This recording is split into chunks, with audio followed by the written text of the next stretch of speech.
ইউক্রেনের হয়ে লড়তে গিয়েছিল, কিন্তু মাথা ভেঙে দিয়েছে রুশ বাহিনী। এমন বড় আকারের সাজোয়াজানের প্রদর্শনী করে মস্কো, কোনোটি পরিত্যক্ত, কোনোটি আধা পোড়া বা বিকল। যাদের মধ্যে দেখা গেল যুক্তরাষ্ট্রের তৈরি সর্বশেষ প্রজন্মের প্রধান যুদ্ধ ট্যাঙ্ক M1 আব্রামস, আরও আছে জার্মানির লেপার্ড 2 ট্যাঙ্ক। লেপার্ড ও আব্রামস আসলে যমজ। ভারী অস্ত্রসজ্জিত সামরিক যান হিসেবে দুটি সময়ের সেরা। সোভিয়েত আমলের বা রাশিয়ার কাছে থাকা যে কোনো ট্যাঙ্কের চেয়ে এগুলো বেশি সুরক্ষিত। কথা ছিল বেদখল অঞ্চল পুনরুদ্ধার ও যুদ্ধের মোড় ঘুরিয়ে দেবে পশ্চিমা এসব উন্নত প্রযুক্তির ট্যাঙ্ক।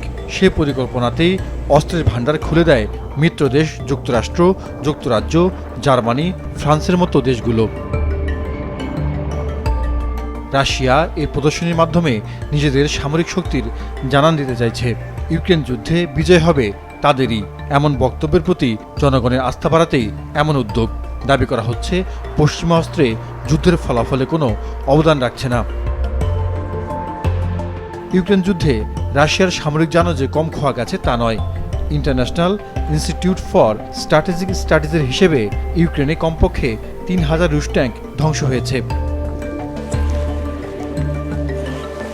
ইউক্রেনের দক্ষিণাঞ্চল সমতল, যা ট্যাঙ্ক পরিচালনার জন্য উপযুক্ত, যদিও রাশিয়া সেখানে সারি সারি পরীক্ষা খনন করে রেখেছে, সুরক্ষিত বাংকার তৈরি করেছে, যাতে ইউক্রেনের পাল্টা অভিযান ঠেকিয়ে দেওয়া যায়।